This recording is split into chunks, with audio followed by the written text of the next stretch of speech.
Hebreus capítulo 10, verso 32 diz: lembrai-vos, porém, dos dias passados, em que depois de serdes iluminados, suportastes grande combate de aflições. Em parte fostes feito espetáculo com vitupérios e tribulações, e em parte fostes participante com os que assim foram tratados, porque também vos compadeceste dos que estavam nas prisões, e com gozo permitiste a expoliação dos vossos bens, sabendo que em vós mesmos tendes nos céus uma possessão melhor e permanente.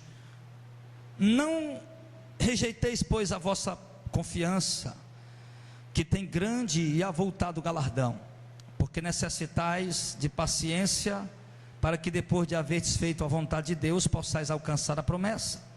Porque ainda um pouquinho de tempo, e o que há de vir virá e não tardará, mas o justo viverá da fé.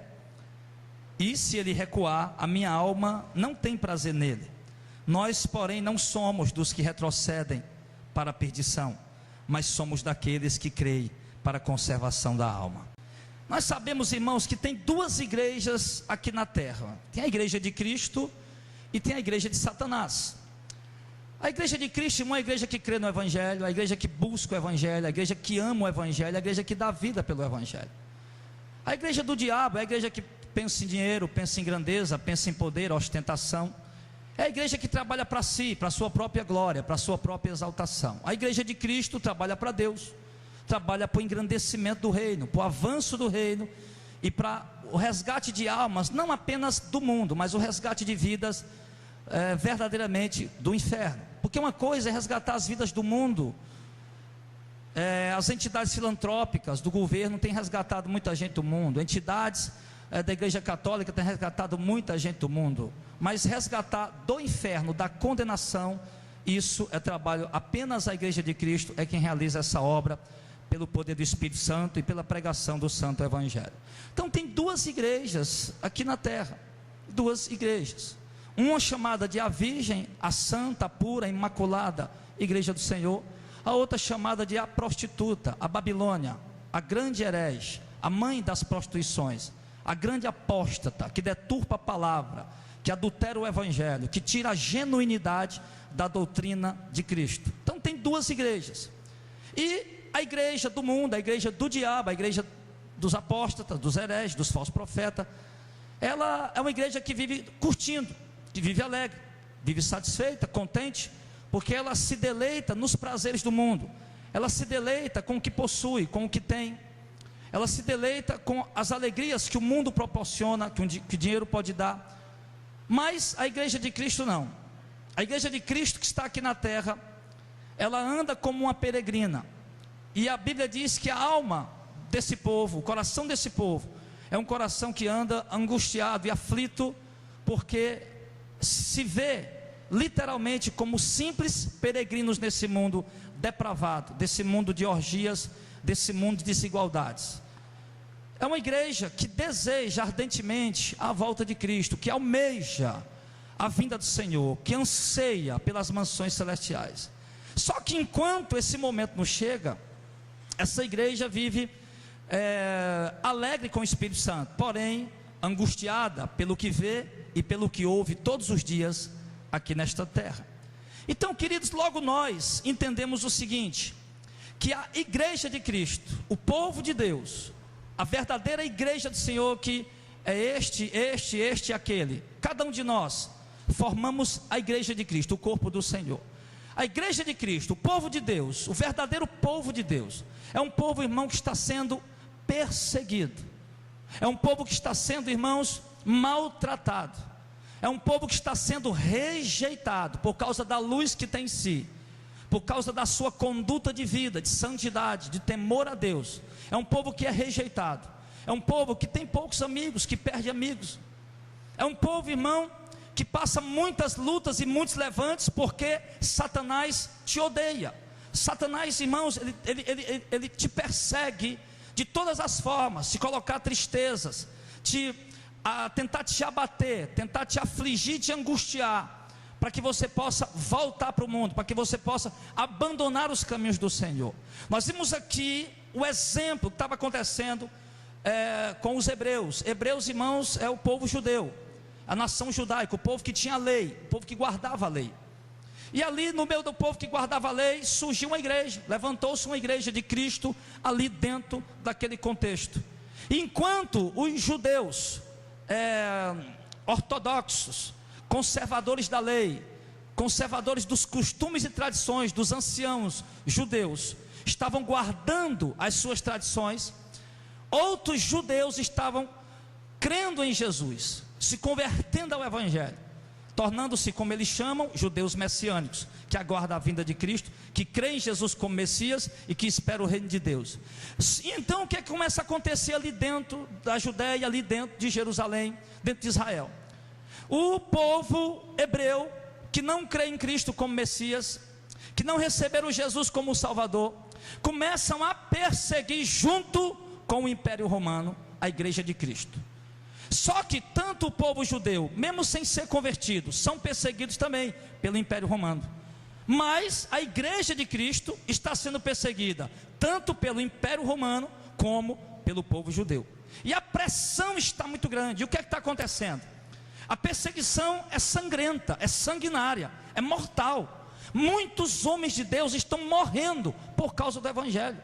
Só para você ter uma ideia, irmão, no ano 70, quando Vespasiano inaugurou o Coliseu, ele matou 10 mil crentes, irmão, na arena do Coliseu. Nesse mesmo período, um pouquinho antes, o imperador Nero tocou fogo em Roma e incendiou 10 bairros de Roma. Apenas 4 bairros de Roma ficaram intactos, e era onde moravam mais judeus e cristãos. E ali Nero colocou a culpa do incêndio que houve em Roma nos crentes, nos cristãos. E ali desencadeou-se uma das perseguições mais sanguinárias que a igreja já sofreu até hoje. Começou a crucificar crente, começou a amarrar eles nos postes e tocar fogo neles vivos. E foi uma perseguição, irmão, brutal, ao ponto de haver uma dispersão, a ponto da igreja se espalhar por muitas partes do mundo. Ou ficava em Jerusalém e morria e negava o nome de Jesus, ou então fugia para poder guardar a sua vida e continuar crendo em Jesus. E no que esses cristãos fugiam, no que esses homens e mulheres de Deus fugiam para escapar da morte, não dava tempo de levar seus bens, não dava tempo de vender suas propriedades, não davam tempo, irmão, de negociar aquilo que eles tinham, e eles fugiam. Assim como a saída de Ló, lá de Sodoma e Gomorra, que não deu tempo de Ló levar nada, mas ele saiu e foi livre da condenação que Sodoma e Gomorra sofreu, representando assim o arrebatamento da igreja, a tirada do povo de Deus, para que Deus venha julgar as nações. E mais então, quanto o povo de Deus fugia da Judéia, fugia de Jerusalém, fugia das cidades de Roma, porque foi colocado também um decreto que era proibido agora cristãos e judeus em Roma, e eles tiveram que fugir, e sendo perseguidos de morte.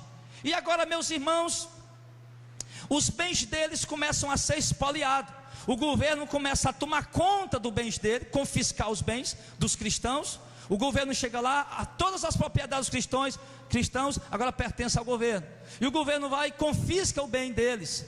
E algumas outras instituições acabam espoliando, pegando os bens dos judeus, tomando posse, tomando posse dos bens dos judeus e dividindo, repartindo lá entre eles.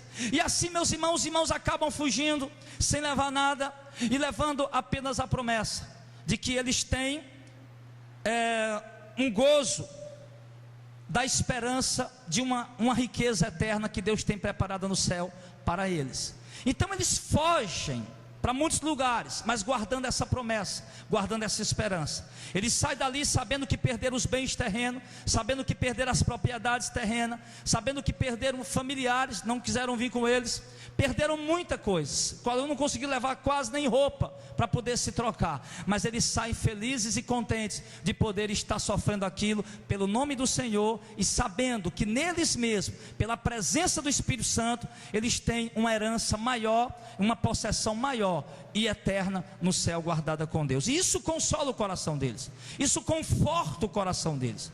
Só, meu irmão, que essa promessa foi dada Mas os anos começam a se passar, e a promessa que Pedro pregava, que os apóstolos pregavam, que o próprio Paulo pregava, para aqueles povos dizendo: renunciem suas vidas, porque Jesus está chegando, abram mão de si mesmo, tomem sua cruz, sigam a Jesus, porque Ele está vindo. Ele está vindo para nos salvar, está vindo para nos levar para as mansões eternas, está vindo para nos arrebatar, para encontrar com Ele nas nuvens, e assim estaremos sempre com o Senhor. E sempre que essa palavra era pregada, se renovava aquela fé e aquela alegria no coração dos judeus. Ora, um povo dos crentes, os cristãos, o povo sendo perseguido, perdendo tudo, passando privações e necessidades, e com essa esperança de saber, meus amados, que agora eles, em breve, uma trombeta soará, e os céus se abrirão, e de repente eles serão arrebatados, num abrir e fechar de olhos, encontrarão o Senhor nas nuvens, e estarão sempre com o Senhor, vivendo uma vida eterna de glória, com o corpo glorificado. Isso alegrava o coração deles, isso sustentava a fé deles. Mas, como eu disse, o tempo foi passando, e a promessa não veio se cumprindo. Muitos anos se passaram, 60 anos depois de Cristo, 70 anos depois de Cristo, os apóstolos já estavam quase todos mortos, faltava apenas o apóstolo João. Mas os apóstolos, antes de morrer, aqueles homens que trouxeram a promessa da salvação, a promessa da vida eterna, o que é que eles começaram a ver na igreja? O povo enfraquecendo na caminhada, perseguido de morte, precisando fugir, perdendo tudo, e a promessa não se cumpria, o arrebatamento não acontecia, e aquela angústia só aumentava mais no coração deles. E alguns irmãos começam a enfraquecer na caminhada, começam a desistir da caminhada, começa a retroceder, começa a voltar atrás, começa a abandonar a cruz, começa as renúncias que eles faziam pelo nome de Jesus, já não fazem mais, aquilo que eles estavam abrindo mão para ser fiéis a Deus, já não estão mais abrindo.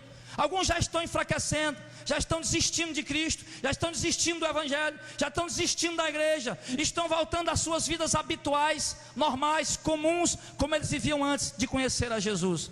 E começou a vir um esfriamento, começou a vir uma dispersão da própria igreja, alguns irmãos se afastando, desviando, enfraquecendo na fé, por conta das grandes perseguições e a falta do cumprimento da promessa, que eles achavam que era iminente a qualquer momento. E isso, querido, que eu estou falando isso aqui, por quê? Porque é exatamente o que está acontecendo com muitos cristãos hoje. Nós viemos para a igreja, não por uma promessa de riqueza, nós íamos para a igreja não com uma promessa de conquistas terrenas, nós íamos para a igreja não com promessa de uma vida melhor, que as coisas vão clarear, que as coisas vão melhorar. Nós viemos para a igreja porque fomos alcançados pelo Evangelho, e o Evangelho do Reino, ao chegar em nós, falou da cidade eterna, falou das mansões celestiais, falou do reino vindouro, falou do corpo glorificado, da ressurreição dos mortos, do juízo de Deus, e essa palavra entrou no nosso coração. Então nós tivemos a revelação de que verdadeiramente há um Deus assentado no trono, que é eterno, e há promessas eternas para se cumprir, há heranças eternas para nós tomarmos posse. Então nós somos alcançados pelo Evangelho e recebemos a revelação do Espírito Santo, de que todas as promessas que estão dadas por Deus em Cristo, elas se cumprirão. Então isso nos fez chegar até aqui, isso nos fez chegar à igreja, isso nos fez chegar a Cristo, isso nos fez chegar a Jesus, isso nos fez chegar ao Evangelho. Mas o tempo tem se passado, os anos têm se decorrido, as tribulações têm aumentado, as lutas têm surgido, as angústias, as depressões, as aflições, as percas, as batalhas, os confrontos, os conflitos têm surgido na vida do povo de Deus verdadeiro. E isso tem feito com que a demora do cumprimento da promessa de Cristo, a demora do arrebatamento, juntando com essas tribulações, a adversidade e os prazeres do mundo, tem feito com que muitos cristãos desistam da caminhada. Nós temos hoje, amado, muitos cristãos, homens de Deus, mulheres de Deus, pessoas que um dia tiveram na igreja, pessoas que um dia foram fiéis, pessoas que um dia foram firmes na caminhada, que hoje, meus irmãos, estão fracos, hoje estão mortos, hoje estão apagados, hoje alguns estão desviados no mundo, na depravação, nas orgias, voltaram para a perdição, foram vencidos por causa das batalhas, por causa dos confrontos, por causa das lutas que se opuseram a eles, e agora eles estão mortos. Outros não voltaram para o mundo, mas surgiu um movimento contemporâneo, chamado, que nós apelidamos, de um movimento gospel, o movimento de shows, o movimento de balada, o movimento de forrós, de axé, o movimento de sambas e pagode, o movimento de campanhas, de promessas extraordinárias que Cristo não prometeu, um movimento de promessas terrenas, de conquistas terrenas. E surgiu esse movimento dentro da igreja, no meio da igreja, como se fosse algo de Deus. Muitos cristãos abandonaram o verdadeiro evangelho, abandonaram sua cruz, não para voltar para o mundo. Alguns foram para o mundo, outros abandonaram a cruz, abandonaram o verdadeiro evangelho, abandonaram a genuína mensagem, o caminho do reino, o caminho da salvação, e imigraram para essas igrejas, porque são divertidas, porque são prazerosas, porque são animadas, porque são alegres, e migraram para essa igreja. Assim também não aguentaram a pressão de levar a cruz, não aguentaram a pressão de fazer as renúncias, não aguentaram. É o que Paulo disse para Timóteo, 2 Timóteo capítulo 4, que nos últimos tempos alguns não suportarão mais a sã doutrina, mas terão coceira nos ouvidos, e amontoarão para si mestres, doutores, pregadores, pastores, líderes, que pregarão apenas o que eles querem ouvir. E esse povo ia seguir suas pregações fictícias, inventadas, mas que não era o verdadeiro evangelho. E isso está acontecendo, irmão. É isso que está acontecendo. Muitas pessoas estão seguindo esse movimento, estão seguindo essas heresias, estão seguindo essas falsas doutrinas, porque acham que também é a igreja de Cristo, só que mais animada, só que mais alegre, só que mais divertida. E eles não sabem que essa que está aí é a igreja do diabo, é a igreja de Satanás, é a obra do próprio demônio, é o poder da grande ilusão, da grande persuasão, da grande sedução, que está profetizado em 2 Tessalonicenses capítulo 2. Enfim, ou indo para o mundo, ou indo para as igrejas sensacionalistas, o povo tem abandonado os retos caminhos do Senhor. O povo tem abandonado os retos caminhos de Deus. O principal alvo deles são os jovens. São igreja repleta de jovens, repleta de garotos e garotas que não querem santidade, que não querem renúncia, que não querem abrir mão da sua vida carnal e querem continuar vivendo a sua vida carnal, a sua vida mundana, mas agora com título de evangélico, achando que isso vai resolver a sua salvação, quando na verdade não resolve. O que pode resolver a sua salvação é apenas a sua fé em Cristo e a sua obediência ao santo evangelho do Rei. Então, queridos, nós temos hoje um povo que está se afastando, está se desviando. Não digo desse ministério, porque eu digo da igreja de Cristo de uma forma completa. Infelizmente, nos últimos anos, há 20 anos atrás, 30 anos atrás, igreja evangélica brasileira, uma igreja pequena, era uma igreja que crescia muito lentamente. Mas por quê? Porque pregava o reino, pregava arrependimento, pregava santificação, pregava a volta de Cristo, e o povo não interessava muito por isso. Era uma igreja que ia crescendo devagarinho. E de 10 anos para cá, meu irmão, a igreja cresceu, explodiu em crescimento. Hoje nós somos quase 50 milhões de evangélicos no Brasil, porém, a sua maioria não é convertida, não conhece o evangelho, não sabe quem é Jesus de verdade, e não sabe realmente o caminho do reino de Deus. E muitos estão abandonando os caminhos do Senhor para seguir esses movimentos.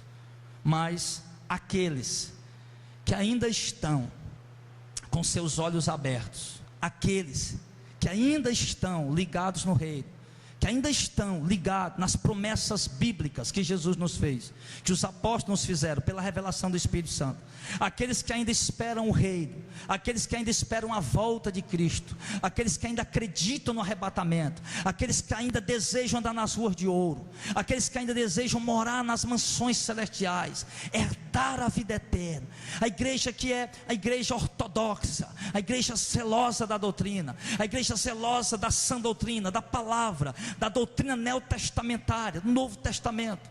Essa igreja ainda está aqui na terra, e eu tenho a mais absoluta certeza que essa noite tem uma parte dela reunida aqui, nesse lugar. Em outro lugar, há uma parte dela também reunida, em algum lugar, cultuando a Deus nessa hora.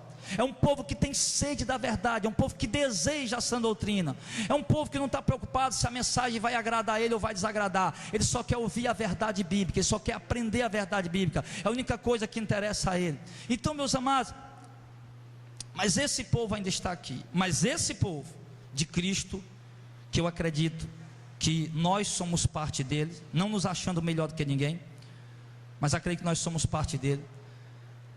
Estamos passando muitos por lutas. Eu não quero entrar aqui no mérito, porque eu já disse a vocês, já fui um pregador pentecostal sensacionalista. Inclusive até agora me preparando para vir para o culto, eu liguei numa rádio, estava ouvindo um pastor pregar, irmão, que mensagem linda, que mensagem linda. Que pena que era uma heresia tão grande, mas que mensagem tão linda, meu irmão, tão envolvente, tão emocional, sabe? Mas era heresia pura, apenas sensacionalismo, promessas vazias de grandezas e riquezas terrenas. Então, ao vir para cá, eu estava lá ouvindo, e eu não quero entrar nesse mérito aqui, dizer que Deus está me revelando coisa nenhuma, que Deus não está me revelando nada aqui, a não ser aquilo que Ele mostra dentro da palavra. Mas o que Deus mostra dentro da palavra é que o povo dele, a igreja dele, a santa igreja, um povo que ainda busca santidade, que sabe que sem santidade sigam a paz com todos e a santificação sem a qual ninguém verá o Senhor. Um povo que ainda procura limpar o seu coração das imundícias do mundo, porque sabe que bem-aventurados limpos de coração, porque esses verão a Deus. Eu tenho certeza que há parte desse povo aqui, e tenho certeza também, irmãos, que muitos de vocês estão passando tribulações, estão passando lutas, estão passando combates, estão enfrentando batalhas terríveis para sobreviver, para ter uma vida fiel a Deus. O diabo está tentando a todo custo apagar a tua vida de oração, apagar a tua vida de comunhão com Deus. O diabo está tentando a todo custo, meu irmão, te oprimir, te entristecer, roubar você dos caminhos do Senhor, tirar você da presença de Deus, tentar colocar na tua mente, meu irmão, pensamentos blasfemos, pensamentos hereges. O diabo está atacando o teu casamento, está bombardeando a tua casa, está atacando a tua família, os teus filhos, está atacando talvez no teu trabalho, na tua saúde, eu não sei, mas muitos de nós que somos servos verdadeiros de Deus, estamos sendo bombardeados nesse tempo. E o que eu quero falar com isso, é com você, é exatamente com você, crente, homem de Deus, mulher de Deus. Eu não estou aqui para pregar vitória para os que não são crentes. Vim para frente, opa, eu quero esse Jesus aí para mim, que eu quero receber vitória. Eu não estou aqui para pregar vitória para quem não é crente, para alguém vir para frente para receber vitória. Não, a gente só vem a Cristo quando a gente vem arrependido, um coração quebrantado. Vem a Cristo, esse tal de Jesus estão pregando aí que vai dar vitória, e o povo vai lá rindo, achando graça porque vai receber vitória. Isso aí não é conversão. Conversão acontece com tristeza, com arrependimento, com quebrantamento, com mudança de caráter, de vida, com mudança de conduta, e isso pela operação do Espírito Santo na vida daquele que está recebendo Jesus. Mas eu quero falar para você, que é um homem de Deus, que é uma mulher de Deus, que está passando esses combates, seja lá qual for, alguns que eu citei e outros que eu não citei, porque Deus é quem sabe o que você está passando, e você também. Mas o que o apóstolo Pedro disse aqui no verso 32, aliás, o que o autor de Hebreus disse no verso 32, quando ele viu aquele povo ali, sei lá, meio desanimado, meio que capenga na caminhada, meio que abatido, porque a promessa não se cumpria, é como se o povo estivesse se espalhando, deixando o caminho do Senhor. Ele vai e diz no verso 32, lembrem-se porém dos dias passados, em que depois de vocês terem sido iluminados, vocês suportaram grandes combates e aflições. E o que é que eu quero trazer para nós em cima desse versículo, irmãos? Um povo havia começado a caminhada, e a fé deles era tão tremenda, tão viva, tão real, que eles haviam sofrido combates e aflições, e tinham sido feitos, verso 33, tinham sido feitos espetáculos e vitupérios, ou seja, tinham passado vergonhas e tribulações, e em parte eles tinham sido participantes dos que foram tratados assim, e tinham perdido seus bens, tinham sido espoliados, tinham perdido os seus bens. E agora, como se um daqueles irmãos estivessem tristes, desistindo da caminhada. E Pedro está lembrando eles: irmãos, vocês vão desistir agora. Aliás, Pedro, o autor de Hebreus está dizendo: irmãos, lembra dos dias passados, quando você conheceu Jesus. Lembra do dia passado, quando você teve um encontro com Cristo. Lembra do dia passado, quando você teve a revelação do Evangelho, da cidade eterna, e agora você está desistindo, agora você está parando. Não, meu filho, a mesma promessa que você recebeu quando se converteu a Cristo, ela continua viva, continua eterna e continua real no céu. A questão é que nós não podemos nos deixar levar pelos problemas que estão passando. Nós não podemos nos deixar vencer pelas lutas que estamos enfrentando. Você não pode baixar sua cabeça, meu irmão, e voltar para o mundo, porque você está passando lutas. Você não pode baixar sua cabeça e voltar para a igreja herege, porque você está passando problemas. Eu quero lhe dizer, Deus está peneirando a igreja, Deus está passando a igreja na fornalha da provação, porque a sua fé só vai ter valor diante de Deus quando ela for provada, e Deus está provando vocês, Deus está preparando cada um de vocês, meu irmão, para subir com Cristo. O arrebatamento está perto. O arrebatamento está perto. A volta de Cristo está próxima. Eles acreditavam, eles pregaram isso, não se cumpriu, mas nós acreditamos e pregamos isso na nossa geração. O arrebatamento está perto, a volta de Cristo está próxima. Aí você já perdeu muita coisa pelo nome de Jesus, já foi escarnecido no passado pelo nome de Jesus, já foi zombado no passado pelo nome de Jesus, já perdeu amigos no passado pelo nome de Jesus, já renunciou coisas que para você era muito importante, e você fez isso pelo nome de Jesus. Aí chega aí agora, nesse momento, você quer parar. Chega aí agora nesse momento, você quer desistir simplesmente. Você quer parar a caminhada. A palavra está dizendo aqui, irmão, no verso 35, que nós não devemos rejeitar a nossa confiança, porque ela tem grande e avultado. Avultado quer dizer avolumado. O tamanho dela é grande. Ela tem grande e avultado galardão. Nós não podemos rejeitar a nossa confiança.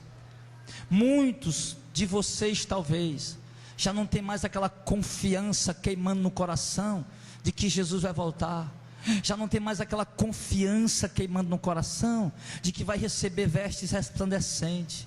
Já não tem mais aquela confiança no coração de que vai chegar diante de Jesus no seu trono, enquanto você se ajoelha, Ele colocou uma coroa de glória na sua cabeça.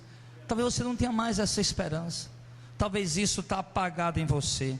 Mas no verso 35 ele diz: nós não podemos rejeitar a nossa confiança, porque ela tem grande e avultado galardão. O que é isso? Nós precisamos voltar à confiança que nós tínhamos antes em Deus. Olhe para a sua fé, olhe para a sua conduta. Você vai perceber que você não tem mais aquela confiança que você tinha em Deus. Você vai perceber que o seu coração não arde mais de desejo pela vinda do Senhor. Você vai perceber que você agora perde cultos, ao invés de estar no ambiente de culto aqui, se alegrando, cultuando a Deus, ouvindo a palavra, glorificando o Senhor, cantando louvores para Deus. Você vai perceber que você perde cultos por coisas bobas, por coisas efêmeras, por coisas simples, coisas que poderiam ser deixadas para mais tarde, coisas que poderiam ser deixadas para depois, coisas que poderiam ser deixadas para amanhã. Mas a frieza está tomando conta da tua vida, o desânimo está entrando dentro do teu coração. Observe que agora, meu irmão, você não tem mais aquele prazer de orar como você tinha antes. Você não gasta mais 1 hora de oração como você gastava antes. Você não gasta mais 1 hora lendo Bíblia como você gastava antes. A luz está apagando na tua vida, você está enfraquecendo. Você não percebeu, você está estacionando, você está estagnando na caminhada, e Deus não quer isso para nós, amém, igreja? Deus nos quer caminhando firmes, Deus nos quer avançando firmes dentro do Evangelho, no caminho que leva à salvação, que se chama Jesus. Deus não quer ver você parado na caminhada. Deus não quer ver você trocando a oração pela internet. Deus não quer ver você trocando a leitura bíblica pelos entretenimentos. É tempo de chorar, É tempo de nos humilhar. Tiago fala isso no capítulo 4. É tempo de chorar aos pés do Senhor. É tempo de nos humilhar aos pés do Senhor.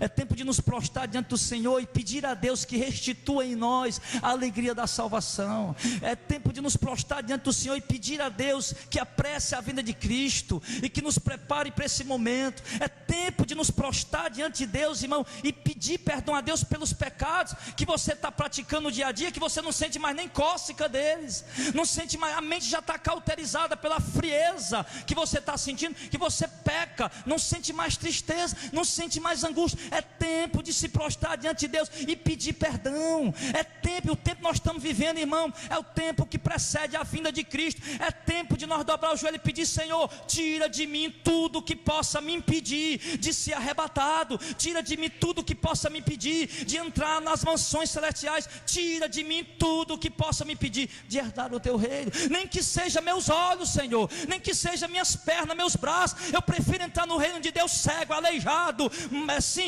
do que ser perfeito e ser jogado no inferno.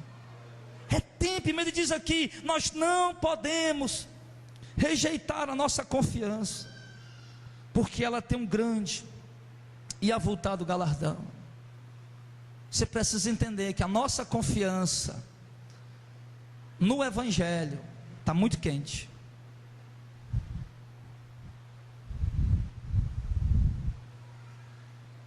Nós precisamos entender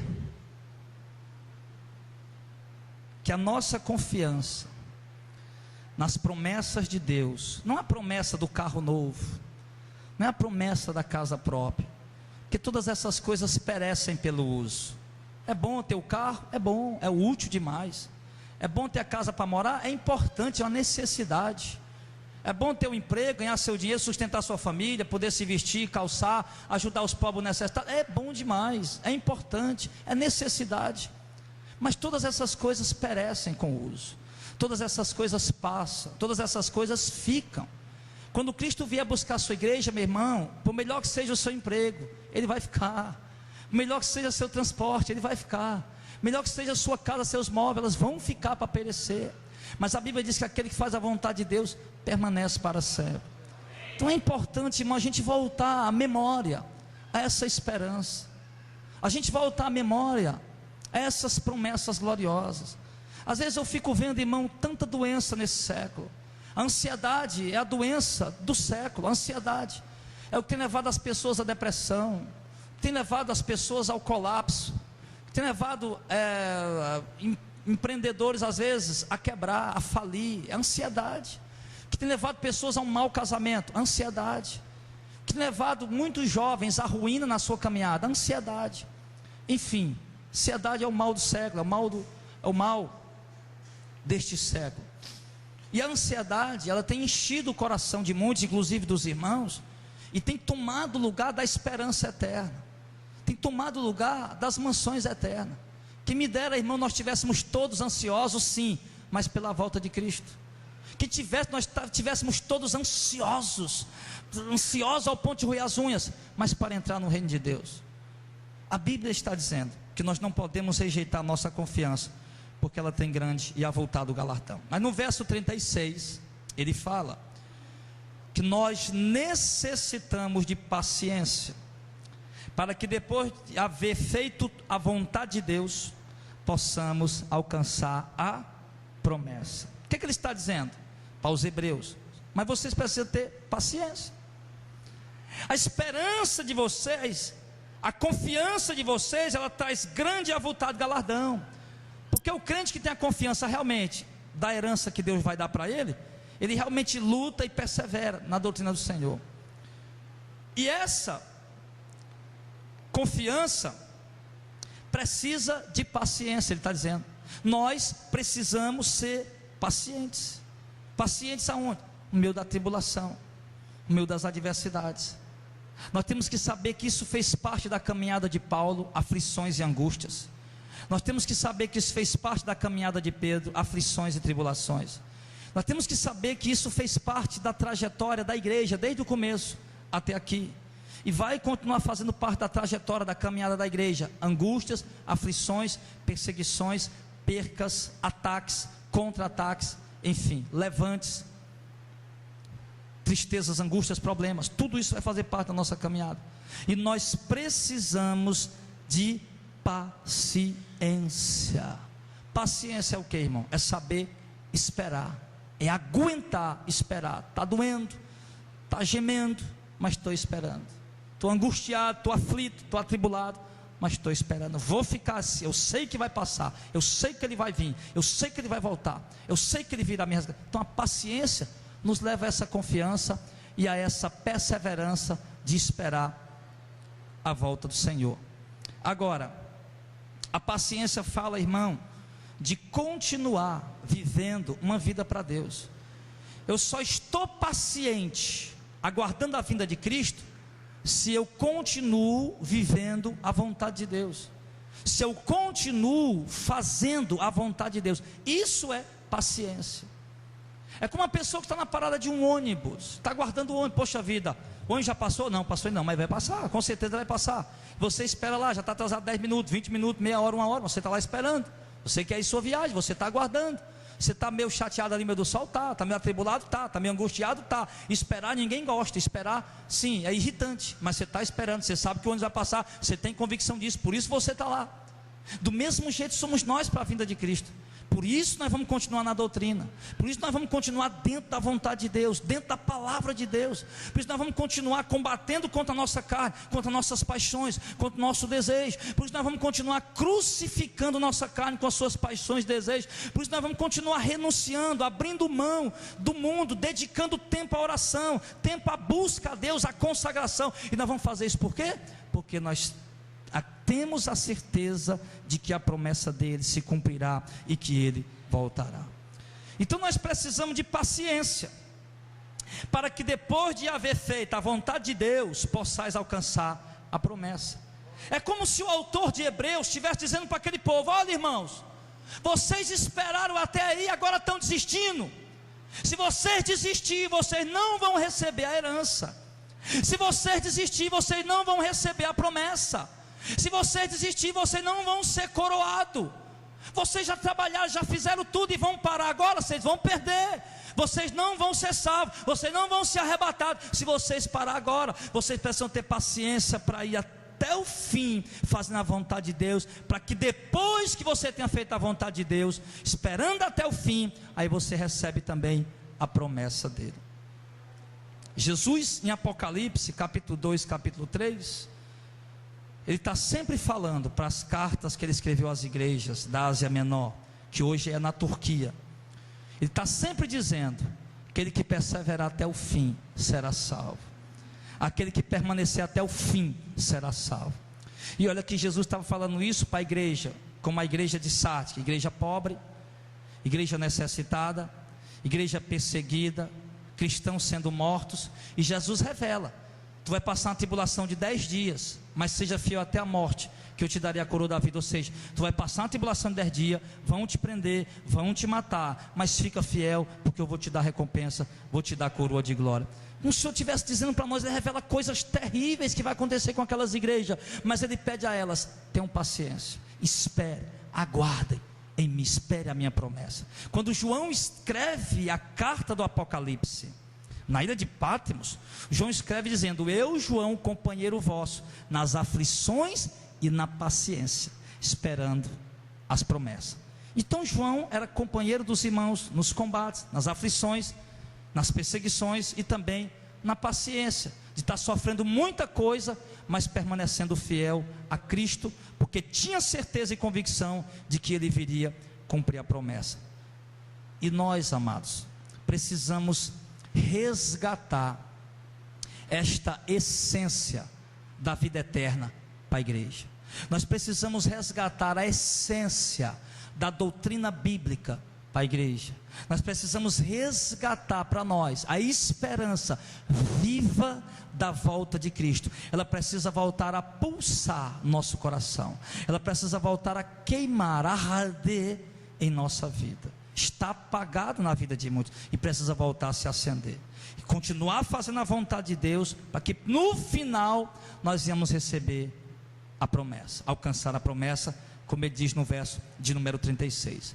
Mas quantos, eu falei no começo, muitos estão desistindo, Muitos estão parando, alguns voltando para o mundo, outros querendo a todo custo o crescimento dos seus ministérios e abandonando essa esperança, e agora praticando um evangelho que incha a igreja, que amontoa multidões, mas que não dá vida eterna.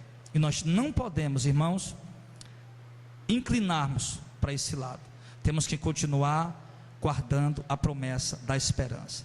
Olha o que é que o verso 37 diz: porque ainda um pouquinho de tempo, e o que há de vir virá, e não tardará.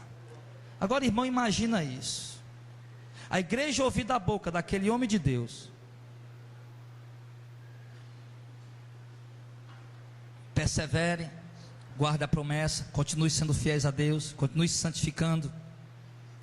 E ouvir dele: porque ainda um pouquinho de tempo, e o que há de vir virá, e não tardará. E que pouquinho de tempo é esse, meu irmão? Que se passou 2000 anos. Que pouquinho de tempo é esse, meu irmão? Que passou-se gerações e gerações, e essa promessa não se cumpriu. Que pouquinho de tempo é esse que morreu cristão, assassinaram cristãos, torturaram cristãos, e a promessa não se cumpriu. Você está vendo? Desejo desse homem, do autor de Hebreus, era dar ânimo e força para aquela igreja, para que eles continuassem esperando um pouquinho de tempo. Eles aguardem só mais um pouquinho de tempo, e o que há de vir virá, e não tardará. E não veio, e tardou. E hoje, 2000 anos depois, a igreja continua aqui. Há 200 anos atrás, a igreja estava. Há 100 anos atrás, a igreja continuava. Hoje, a igreja continua. E esse pouquinho de tempo ainda não se cumpriu. Mas aqueles que realmente eram escolhidos de Deus, morreram na fé e na certeza de que essa promessa ia se cumprir. Ou eles vivos, ou eles mortos. Vivos seremos arrebatados, mortos seremos ressuscitados, e junto com os vivos subiremos aos céus. Mas morreram guardando a esperança, guardando a promessa dessa herança que Deus preparou para eles. E nós temos que ter a mesma coisa. Ele diz no verso 35: mas o justo viverá da fé, e se ele recuar, minha alma não tem prazer nele. A palavra de Deus diz que o justo, o homem de Deus, a mulher de Deus, aquele que é selado com o Espírito Santo, aquele que é de fato um escolhido de Deus, esse sim vive da fé e não recua. E viver da fé é o que, irmão? É crer nas coisas que se espera, é ter convicção das coisas que não se vê. Isso ele não fala de promessas terrenas, não. Crer nas coisas que se espera e convicção das coisas que não se vê. Ele fala da herança eterna, ele fala das mansões eternas. E ele diz que o justo vive pela fé, ele caminha na fé, ele enfrenta os obstáculos na fé, ele enfrenta exércitos pela fé, as angústias, tribulações, tentações, ele rejeita tudo pela fé. Que fé, pastor? Da certeza e a convicção que ele tem da herança eterna, das promessas eternas que Deus prometeu. Ele guarda essa fé, ele tem certeza, ele tem convicção. Nada remove ele da posição que ele está, nada tira ele do caminho de santidade, nenhuma proposta tira ele da presença de Deus, nenhuma fraqueza. Ele sabe de separar as emoções da fé. A minha emoção hoje, estou triste, estou angustiado, estou abatido, mas a minha fé está viva, e é por ela que eu vou caminhar. Então o homem que tem fé, ele tem certeza, ele tem convicção. Por isso ele passa lutas. Por isso Paulo foi apedrejado 3 vezes. Por isso Paulo foi açoitado de vara, foi açoitado de chicote, foi preso, andou por aí vestido com trapos, porque em alguns momentos ele estava com dificuldade lá para ter roupa. Depois os irmãos ajudaram ele. Passou necessidade de comida, necessidade de água, sem saber muitas vezes onde ia dormir, preso muitas vezes, vigílias acordado muitas vezes, andando dentro de navios naufragou 3 vezes. O navio que Paulo viajava 3 vezes naufragou. Uma dessas vezes ele passou 24 horas boiando dentro d'água, mas ele andava pela fé, esperando o cumprimento da promessa. E nós temos que ter esta fé. Foi o que fez aqueles homens, irmão, morrer na arena do Coliseu, comido por leões esfameados, sem negar Jesus. Foi o que fez o jovem Timóteo, que Paulo disse: Timóteo, se afaste dos prazeres da mocidade. O que fez aquele menino de 19 a 22 anos, irmão, renunciar a sua vida terrena, os prazeres da terra, para viver uma vida de santidade a Deus. Foi a fé, a certeza da promessa de Deus, a certeza da herança eterna de Deus. Eles tinham essa certeza, eles tinham essa fé, eles tinham essa convicção. Por isso nada abalou aqueles homens. Martinho Lutero, embora tenha aí muitos pontos a favor e contra ele, mas foi um homem de fé, que batalhou contra a igreja por zelo do evangelho. Alguns outros pais da igreja, alguns outros homens que lutaram pelo evangelho no decorrer da história, como homens conhecidos na história, John Wycliffe, John Hus, Jerônimo Savonarola e muitos outros irmãos, que morreram pela palavra de Deus, que lutaram nas suas gerações por essa mensagem, por essa palavra, para que ela ficasse viva e genuína dentro da igreja. Morreram queimados, sabe? Diz que enquanto John Hus era queimado naquela fogueira e amarraram ele, irmão, e eles tinham uma estratégia diabólica, porque às vezes eu pensava assim, não, acho que morrer queimado na fogueira, a pessoa começa a inalar fumaça, desmaia e não sente as dores, mas não é assim. É tão diabólico que eles faziam um tipo de trabalho lá, trabalho que eu digo de estratégia lá, para que a fumaça não sufocasse o camarada, para que ele morresse realmente sentindo as dores da chama queimando o corpo dele. E diz que quando algum desses homens morria, irmão, eles cantavam louvores para Deus. Diz que quando o sinédrio da igreja romana católica apostólica reuniu-se ali contra o John Hus, e chamou ele, John Hus, você nega esses livros, essas palavras que você tem anunciado. Ele disse, eu não posso negar o Cristo que morreu por mim. E quando amarraram ele naquele poste para queimar ele, meu irmão, deram a ele mais uma chance. John Hus, você nega essas doutrinas, você está diante de muito testemunho. Ele disse, eu não posso negar o Cristo que morreu por mim. Enquanto ele era queimado, diz que eles cantavam um hino, meu irmão. Conta-se, os historiadores, os melhores historiadores dizem que quando Vespasiano matava crentes na arena do Coliseu, quando soltava aqueles leões famintos para eles se comer aquelas mulheres, aqueles homens, aquelas crianças, meu irmão, porque leão quando pega o cara, ele não mata de uma vez, ele agarra na garganta, ele vai logo matando aos poucos. O leão gosta de brincar com a presa, às vezes fica só brincando com a presa, rasgando ela, lambendo ela, enquanto a presa se debate. E aqueles cristãos estavam ali, meu irmão, naquela arena, irmão, sendo entregue àqueles leões. E os historiadores dizem que enquanto os leões devoravam eles, irmão, eles cantavam louvores a Deus, cantavam hinos a Deus. E por quê, pastor? Porque eles tinham a certeza, andavam por fé e não por vista, guardavam a esperança. E isso levou aqueles homens a morrer. E quando Vespasiano viu que quanto mais ele matava crente, aquele povo estava lá no ginásio, lá na arena do Coliseu, era um tipo de um estádio parecido com o PV talvez, Castelão, e estava lá ele sentado e vendo os cristãos morrendo, e o povo começou a ficar ali, rapaz, o que esses caras estão morrendo e cantando? Esse pessoal está morrendo, não vê, não estão aflitos, não estão desesperados, estão cantando. E aquilo começou, meu irmão, o sangue daqueles homens sendo derramado, e as vidas se convertendo lá em cima daquela arquibancada, o povo vindo para Jesus com o sangue daqueles homens. Enquanto eles morriam pela fé, muitas outras vidas iam se convertendo, até que Vespasiano viu, meu irmão, que não tinha como matar aquele povo, tinha que parar com aquilo. Então, meus amados, e por que eles morreram assim? Porque eles eram justos, que viviam da fé, sabiam que aquele que recuar, Deus perde o prazer na vida dele. Nós não podemos recuar, irmãos. Se nós recuarmos, Deus perderá o prazer da nossa vida. Pastor, como é que nós vamos ficar sem um programa de rádio? A igreja só tinha 5 pessoas, 10, 15. Agora já tem um pouco mais, porque foram alcançadas pela rádio. De manhã hoje aqui tinha várias, dezenas de pessoas. Agora à noite tem mais dezenas de pessoas. Mas não vamos ficar sem a rádio, pastor. Vamos fazer uma campanha para trazer o povo. Vamos aí fazer um sorteuzinho, pastor, para poder atrair o povo para a igreja.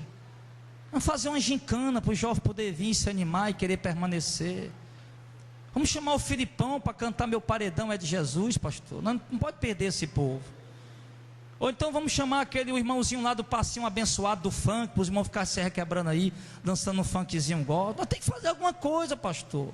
Vamos fazer um arraial gospel, igual aquela igreja está fazendo. Ó, quanta gente lá, pastor. A igreja do arraial tem milhares de pessoas lá. E no dia do arraial, pastor, está lotado. É bom, vamos fazer. Eu digo para você, filho, nós somos a igreja de Cristo. Nós somos a noiva do Cordeiro. Nós estamos esperando o reino, a vinda do Senhor.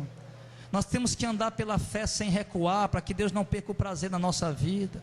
Se nós fizer isso, nós vamos estar recuando. Se nós fizer isso, nós vamos estar perdendo a fé no poder do Evangelho. Se nós fizermos isso, nós vamos estar retrocedendo, nós vamos estar apostatando. Não vai haver coroa nem de lata para nossa cabeça, quanto mais de ouro. Não vai haver veste nem de trapo, nem de mulambo, quanto mais veste resplandecente. Irmão, vamos continuar firme, amém, igreja? Vamos continuar no Evangelho, vamos continuar na palavra, com rádio, sem rádio, vindo gente, sem vir gente, vai embora gente, vem gente, não importa, vamos ficar no Evangelho, para que possamos receber a herança de Deus no dia do Senhor. Eu sou só um simples servo de Deus, irmão. Essa obra aqui não é minha, essa obra é do Senhor. Se por acaso Deus quisesse acabar com essa obra, pronto, meu filho, eu ia para o interior, morar dentro do mato, ficar lá orando, esperando a vinda do Senhor. Apesar de eu ser um pastor e tento pastorear as ovelhas, tento doutrinar as ovelhas, eu também sou um crente que espera a vinda de Cristo, a minha salvação. E para mim, meu irmão, eu não sou do cara que vale tudo para encher a igreja. Eu confio no poder do Evangelho. Se vidas tiver que se aglomerar nesse lugar, vai ser pelo Evangelho. Se vidas tiver de permanecer aqui, vai ser pelo Evangelho. O Evangelho por si só, ele peneira a igreja. Então, amados, nós não podemos retroceder. Ele diz no verso 39, nós, porém, não somos daqueles que se retiram para a perdição, mas somos daqueles que creem para a conservação da alma. Então nós não somos daqueles que se retiram, amém? Eu não vou me retirar, eu não vou me retirar desse caminho, dessa palavra. Pelo contrário, eu vou buscar conhecer mais, vou procurar entender mais o que eu não estou entendendo, o que está errado, mudar para o que é certo. Eu vou procurar seguir a doutrina que o Senhor tem apontado, para que nós possamos andar juntos e no fim termos a nossa herança, que o Senhor nos dará pela sua graça e pela sua misericórdia. Então, amados, tribulações, provas, adversidades têm surgido na vida de vocês, mas com tudo isso, Deus olha do céu, Ele espera ver um povo fiel até a morte, para que possa receber a coroa da vida. Amado, imagina quando Estevão estava morrendo na porta de Jerusalém, o povo jogando pedra desse tamanho na cabeça dele, no peito dele, matando ele. Estevão caiu. A Bíblia diz que Estevão olhou para o céu e viu o céu aberto, viu Deus assentado no trono, a glória de Deus, e viu Jesus em pé à direita dele. Estevão podia ter olhado e ter dito: Senhor, tu estás vendo eu morrendo e não me salva? Não. Estevão olhou para ele e disse: Senhor, deixa eu entrar aí na tua glória agora, recebe o meu espírito, eu quero subir. E ele subiu. Então Estevão não se importou com as pedradas, Estevão não se importou com o que estava passando. Quando ele viu o céu aberto e viu Jesus, ele disse: eu quero ir agora, quero subir agora. Conta-se que um dos mártires da igreja, quando vieram buscar ele lá na comunidade para ser morto, enquanto os guardas levavam ele, ele olhou para os irmãos e disse: não orem por mim, para Deus me livrar. Não me privem desse privilégio de morrer pelo nome de Jesus. Por que aquele homem falou isso?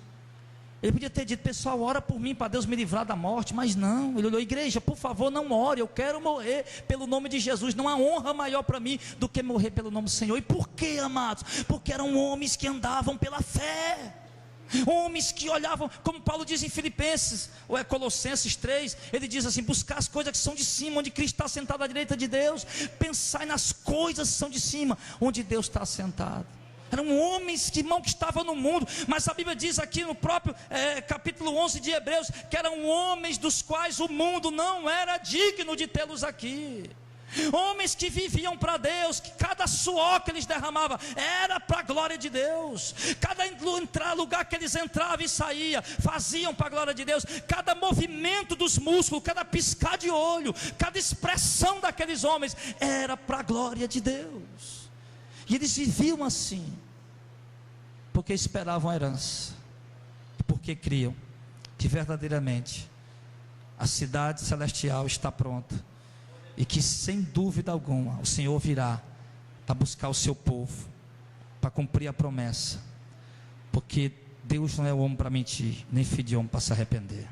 Então, suporte as aflições, as angústias, os combates, as batalhas, e não saia do Evangelho, não saia da presença de Deus, chorando, gemendo, mas permaneça. Maior que sejam as ondas que venham para te levar, fique firme, clame ao Senhor e permaneça na presença dEle, que Ele vai andar contigo e vai te dar força até o fim.